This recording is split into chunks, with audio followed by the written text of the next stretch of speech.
Radhe Radhe friends, जय Shri Krishna. Veena Deepak Soni YouTube channel में आप सभी का स्वागत है। फ्रेंड्स, आप सभी को अक्षय तृतीया की बहुत बहुत शुभकामनाएं। फ्रेंड्स, आज की वीडियो में हम जानेंगे कि अक्षय तृतीया के दिन लड्डू गोपाल जी की सेवा और पूजा कैसे करी जाती है। अक्षय तृतीया के दिन घड़े का दान कैसे करते हैं, लड्डू गोपाल जी के चरणों का श्रृंगार कैसे करते हैं, साथ ही यह भी हम जानेंगे कि अक्षय तृतीया के दिन चंदन श्रृंगार कैसे किया जाता है और बाद में चंदन को कब हटाया जाता है। यानी अक्षय तृतीया से संबंधित सभी जानकारी आपको आज की वीडियो में मिलेगी, तो आप वीडियो को पूरा जरूर देख लीजिए। फ्रेंड्स, अक्षय तृतीया के दिन सुबह सुबह जैसे हम रोजाना उठते हैं, उससे जल्दी उठकर हम प्रतिदिन के काम करने के बाद में सुबह रोजाना जैसे लड्डू गोपाल जी को उठाते हैं, उसी तरह से हम लड्डू गोपाल जी को जगाना है और लड्डू गोपाल जी को दूध पिलाना है। उसके बाद हम लड्डू गोपाल जी को स्नान कराएंगे। तो डेली जिस बर्तन में आप लड्डू गोपाल जी को स्नान कराते, उसमें हम चंदन से स्वस्तिक बना लेंगे। स्वस्तिक बनाने के बाद में हम तुलसी दल रख देंगे और तुलसी दल रखने के बाद हम फूल रख देंगे। फिर हम लड्डू गोपाल जी को स्नान कराएंगे। अक्षय तृतीया के दिन आप लड्डू गोपाल जी को दही से जरूर स्नान कराएं, क्योंकि दही शीतलता प्रदान करता है। और आप चाहे तो आप पंचामृत भी से भी स्नान करा सकता है, क्योंकि पंचामृत में ही दही होता है। अगर आप दही से ही स्नान कराना चाहते हैं तो बहुत अच्छी बात है, तो दही से स्नान करा देंगे। उसके बाद शुद्ध जल से हम स्नान करा देंगे। फिर हम लड्डू गोपाल जी का अंग पोषण करके लड्डू गोपाल जी का चंदन से श्रृंगार करेंगे, क्योंकि चंदन श्रृंगार करने के लिए हमें चंदन चाहिए होगा। तो लकड़ी वाला चंदन आप वो घीस लीजिए। अगर आपके पास पाउडर वाला चंदन है तो पाउडर वाले चंदन ले लीजिएगा। उसमें थोड़ा सा गुलाब जल डाल लेंगे, आप थोड़ा सा इत्र भी हम डाल लेंगे। आप चाहे तो इत्र की अलग से मालिश भी कर सकते हैं। तो मैं यहाँ पेस्ट बनाती हूँ, उपटन तो बनाती हूँ चंदन का, उसी में इत्र डाल देती हूँ। इसको घोलकर हम एक पेस्ट बनाएंगे और इससे हम लड्डू गोपाल जी को का श्रृंगार करेंगे। देखिए, लड्डू गोपाल जी के मस्तक से हम श्रृंगार करना शुरू करेंगे। पूरे लड्डू गोपाल जी के शरीर पर हमें चंदन का लेप लगा देना है। ध्यान रखिएगा कि बाजार से जो लिक्विड चंदन आता है वह आप मत लीजिएगा, क्योंकि उसमें केमिकल होते हैं। लड्डू गोपाल जी काले पड़ जाते हैं, तो उसे आप अवॉइड कीजिएगा। बाकी जो भी पाउडर है, उसे जो चंदन आता है वो आप ले सकते हैं। देखिए, अक्षय तृतीया के दिन ही बाकी बिहारी जी के चरणों के दर्शन कराए जाते हैं और बाकी बिहारी जी का चंदन से श्रृंगार किया जाता है। तो अगर आप लड्डू गोपाल जी के पूरे शरीर पर चंदन ना भी लगा पाए तो लड्डू गोपाल जी के चरणों पे आप चंदन जरूर लगाएं। चंदन का तिलक आप अक्षय तृतीया के दिन जरूर लगाएं।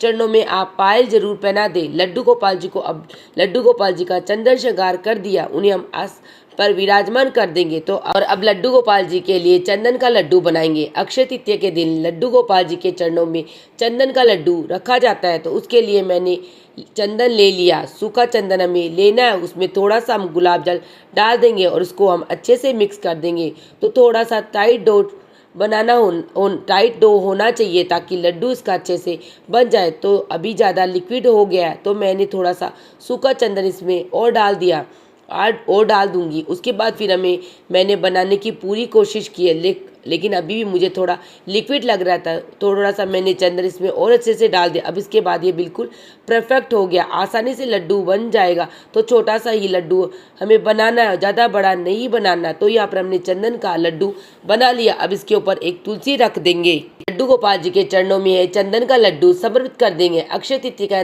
के दिन आप चंदन का लड्डू जरूर समर्पित करें। लड्डू गोपाल जी के चरणों पर हमने चंदन का लड्डू समर्पित कर दिया। अब धूप दीप जला लेंगे।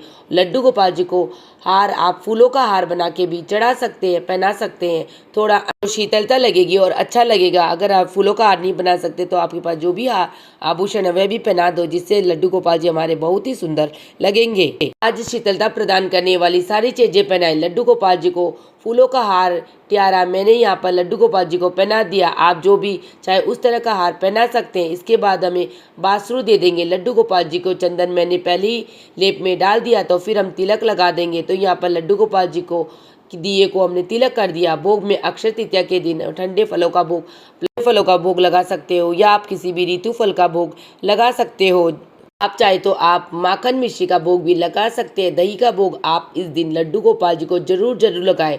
जब जल समृद्ध करें तो मिट्टी का छोटा सा घड़ा आता है, उसमें आप लड्डू गोपाल जी को आप जल समृद्ध करें ताकि शीतलता रहे। अब देखिए, लड्डू गोपाल जी के लिए सेवा में कर लिए। हाथ जोड़कर लड्डू गोपाल जी से भोग ग्रहण करने के लिए प्रार्थना करेंगे। उसके बाद आरती करेंगे। तो आप तो अभी आप चाहे तो आप यहाँ पर आरती कर लीजिएगा। अगर आप मटके का दान करना चाहते हो, अक्षय तृतीया की पूजा भी हम यहीं पर करना चाहते हैं, तो उसे में हमें क्या करेंगे, एक मटका लेंगे, मिट्टी का बड़ा सा मटका में लेना, उसको हम कंठ तक जल से भर लेंगे, उस पर मोली बांध लेंगे। इस घड़े के ऊपर हमें कोई भी ऋतु फल रख सकते हैं, खरबूजा, ककड़ी, आम, तरबूज, कोई भी ऋतु फल आप ले रख सकते हैं। इस घड़े को भी हमें दान करना है होता है। अक्षय तृतीया के दिन जो भी चीज़ हम दान करते हैं उसका फल हमें पीढ़ी दर पीढ़ी प्राप्त होता है, मतलब उसका फल कभी भी खत्म नहीं होता, उसका फल अक्षय होता है जो हमें अनंत जन्म तक प्राप्त होता है। तो अक्षय तृतीया के दिन आप मिट्टी के घड़े का पानी से भरकर जरूर दान करें। साथ में हम अन्न का दान भी जरूर करते हैं। तो अक्षय तृतीया के दिन चने की दान का दान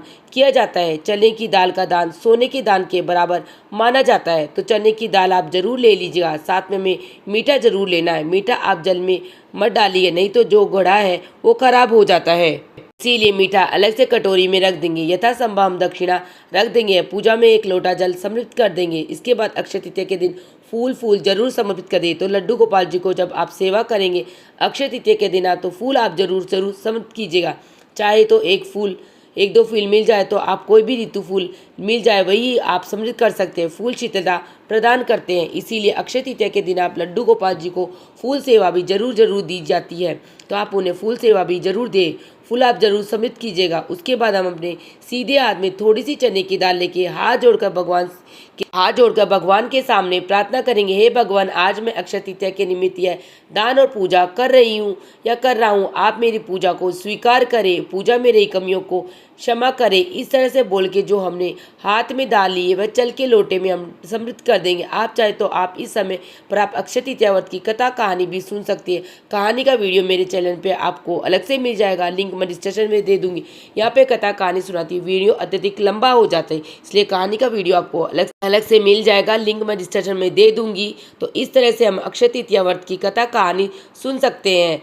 अब हमें आरती करनी, तो धूप दीप से हम बहुत ही प्रेम पूर्वक पहले हम गणेश जी की आरती करेंगे, फिर हम लड्डू गोपाल जी की आरती करेंगे, भगवान श्री कृष्ण जी की आरती करेंगे। बहुत ही प्रेम पूर्वक आरती करने के बाद हाथ जोड़कर पूजा में रही कमियों के लिए क्षमा याचना करेंगे और अपनी मनोकामना को पूर्ण करने के लिए भगवान से प्रार्थना करेंगे। इस तरह से अक्षय तृतीया की पूजा पूर्ण हो जाएगी। अब हम हाथ में थोड़ा सा जल लेकर हमने मटका लिया, मिट्टी का घड़ा लिया, उसके ऊपर से 2 बार से वार कर हाथ जोड़ लेंगे। इस तरह से पूजा पूर्ण हो जाएगी। पूजा के बाद मिट्टी का घड़ा, जल, फल, चने की दाल, चीनी, दक्षिणा जो भी हमने चीज़ें चढ़ाई ये हम दान कर देंगे। आप चाहे तो मंदिर में दान कर दें या कि आ सकती है, आप किसी भी गरीब को दान कर सकते हैं। ये हमें दान देनी है। जो जल का लोटा है ये हम सूर्य देवता को अर्घ देंगे। तो लड्डू गोपाल जी को हमने भोग चढ़ाए, ये हम घर के सभी सदस्यों को प्रसाद के रूप में बांट देंगे। लड्डू गोपाल जी को पूजा के बाद यानी 1-1.5 घंटे बाद फिर हम आप स्नान करा के वस्त्र धारण करा दीजिएगा। तो अभी हमने लेप लगाए रखे हैं। 1 घंटे के बाद हम लड्डू गोपाल जी को स्नान करा देंगे। जो चंदन का लड्डू हमने समर्पित किया है, इस चंदन के लड्डू से आप तिलक लगा सकते हैं या आप चाहे तो फिर पैक बना के भी लगा सकते हैं। अब देखिए इस तरह से हम अक्षय तृतीया की पूजा करनी है और सारे सामान का क्या करना वो भी मैंने आपको बता दिया। इसके साथ ही मैं ये बता देती हूँ कि अक्षय तृतीया के दिन आप सुबह शाम किसी भी समय यह पूजा कर सकते हैं। अगर आप सोने चांदी की कोई चीज़ लेकर आए हैं तो वो भी आप इस पूजा में जरूर रखें, उसका भी आप पूजन करें। अक्षय तृतीया के दिन जो भी पूजा और दान हम करते हैं उसका अनंत गुना फल हमें मिलता है और वह फल कभी भी समाप्त नहीं होता है, पीढ़ी दर पीढ़ी में उसका फल मिलता है। इसीलिए अक्षय तृतीया के दिन आप पूजा और दान जरूर करें। फिर हमें मिलते हैं किसी और वीडियो में, तब तक लिए राधे राधे फ्रेंड, जय श्री कृष्ण। मेरे चैनल पे अक्षय तृतीया से रिलेटिव सभी वीडियो अपलोड हो गई है, लिंक मैं सभी का डिस्क्रिप्शन में दे दूंगी। आप वहां से भी एक बार वह पूजा विधि देख लेना। राधे राधे फ्रेंड, जय श्री कृष्ण। फिर मिलते हैं किसी और वीडियो में। राधे राधे फ्रेंड्स।